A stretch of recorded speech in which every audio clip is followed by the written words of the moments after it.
Hey guys, welcome back to the channel. And well, today, tonight, this video, we're gonna be fixing the Cadillac. This is a this is a '96 Cadillac DeVille. This is the 4.6 V8 Northstar that everybody hates. It's only got 123,000 miles on it, and ain't nothing wrong with it. It runs and drives perfect. But there's a little bit of a iffy of an idle that I don't like, and I'm going to take care of that, starting with this guy.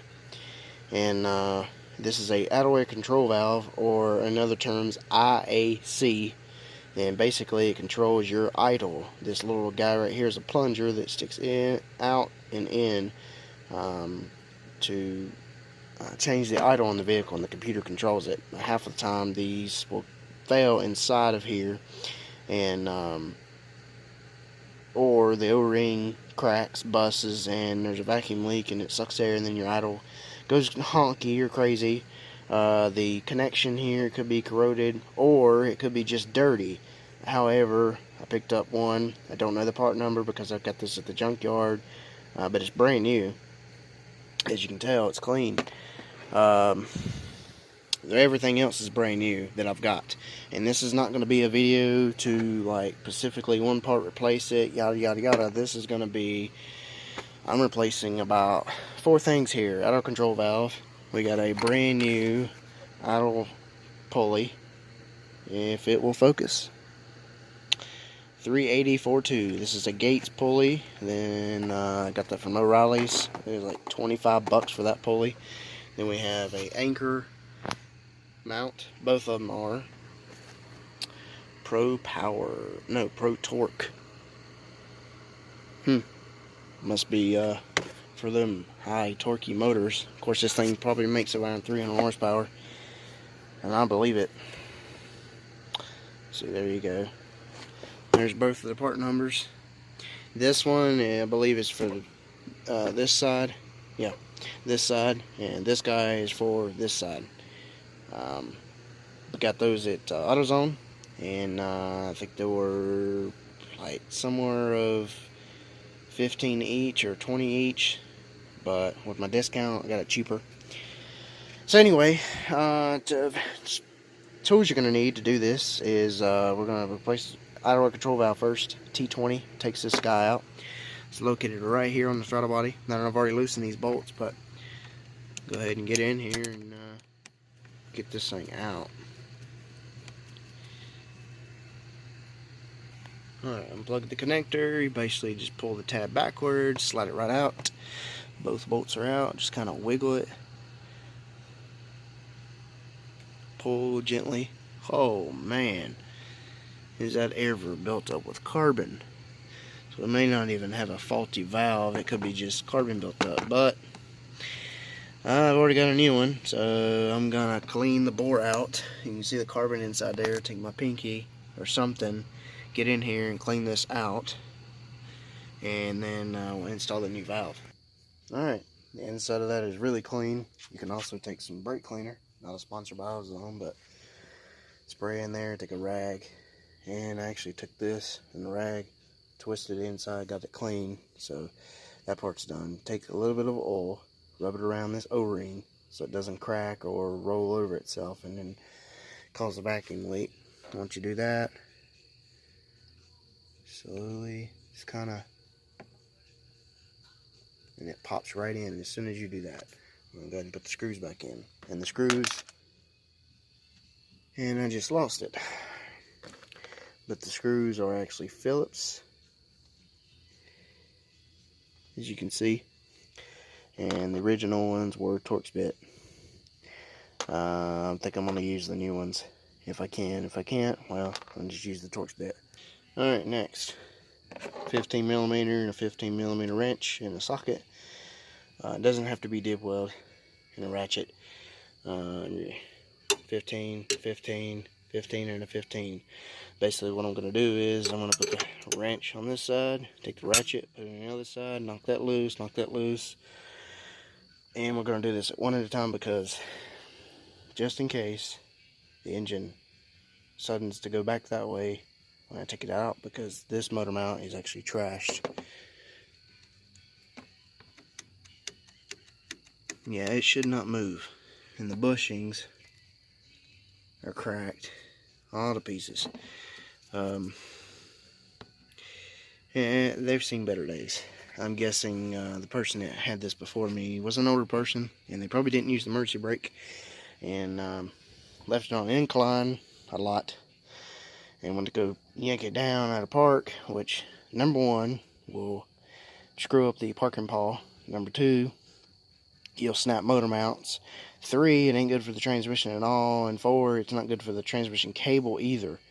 You could break anything doing stuff like that. It's always use the emergency brake when you're on an incline. Alright, get it out of the box. Make sure you get the crap all over your hands, the greasy oil stuff that they put it over to keep it from rusting while it's sitting in the box. You can see it's all shiny. Here's the part number again. And this is for the right side. Alright, these are out. This one goes this way, and there's no nut. That nut stays. It comes right out. This one sits here, and it goes out this way. You barely have enough room with this plastic in the way. Make sure the washer goes on this side. Then you put a washer on this side, and the nut when you put it back together. Yank this out.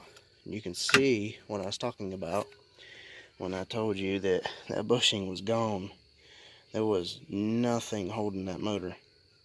There was a huge clunk when it went in reverse or drive, and that's why. So as you can see, they measure up the same size. Big difference here. There seems to be no difference of which way, top, bottom, whatever. I'm just going to put it in. Here's pieces of the mount. It's probably been broken for forever, and that stuff is brittle as hard as a brick. Basically, this side has a pivot that moves sliding back and forth, and that's going to be hard to adjust how it actually goes back.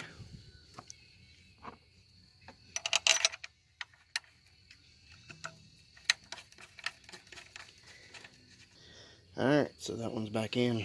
I basically took my hand after I tightened this one down, pulled the motor with my hand, put the wrench on this side, socket, tightened it down so it's got some pull on it, some tension on it, and that should hold it still. Like I said, this has got a pivot point, and I pretty much cut it back in its spot. So now it's this side's turn. This one's the same way. If you move this wiring harness or look back in there, it's the same way as the top one is. You can't get to that nut, so all they done was made it where you loosen this one, it slides right out. Now this one's got a nut and a washer. I mean, a nut and a bolt. Take these apart. These are both 15 as well, and take those out.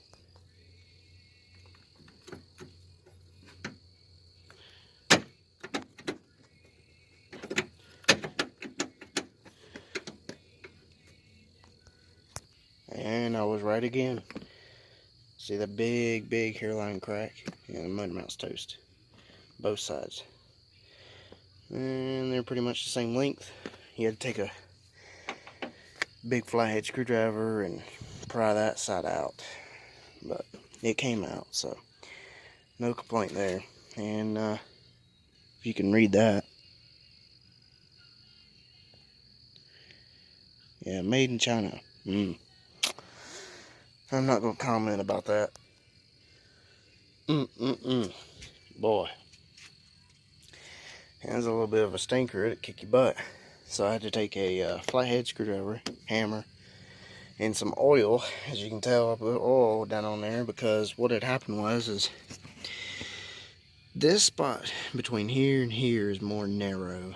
And because these stick out when they're brand new and the bushings are not wore out like this one, it gets stuck on this and doesn't want to slide down and line up right. So I had to take a flathead, pretty much hammer down on these notches that stick out, both side by side.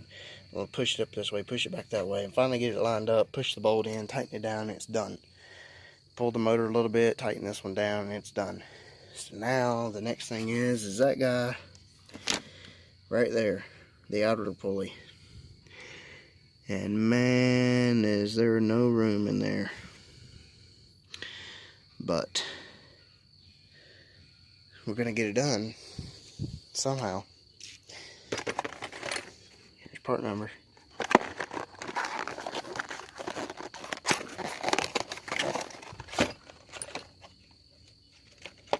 No instructions, no cool stickers. Okay. I don't know what that is, but I guess it's maybe to help you line it up. I don't know. Here's the pulley, brand new bearing. There's the alignment shim. Put that in the middle, just like that, facing this way. As that one is down there, it looks to be a 15 mil. Then you got this tensioner right here. Looks like GM, thank goodness, put a slot right here, but it looks like it's for a 1/2 inch drive. I'm going to have to go get one and get the tensioner off of it, get the belt off. I'm not going to take the whole belt off because it's a b-hole to get that back on with no room down in here. So slide the belt off, get this nut off, pull the pulley off, we'll get the new one on. Alright, so that was a epic fail. First of all, I can't really get my hands in there to get that nut loose on the pulley, and I forgot I snapped my 1/2 inch drive, so I gotta get a new one. So I can't really do the job, and I'll probably do it off camera if I do. If not, I'm just gonna throw it in the car, and the person that buys the car, because it already is up for sale, will have that and they can replace it themselves. But it's pretty much motor mounts, auto control valve, and would have been idler pulley. But I'll go ahead and fire it up real quick, put it through the gears, see how she sounds, and so I can listen to it.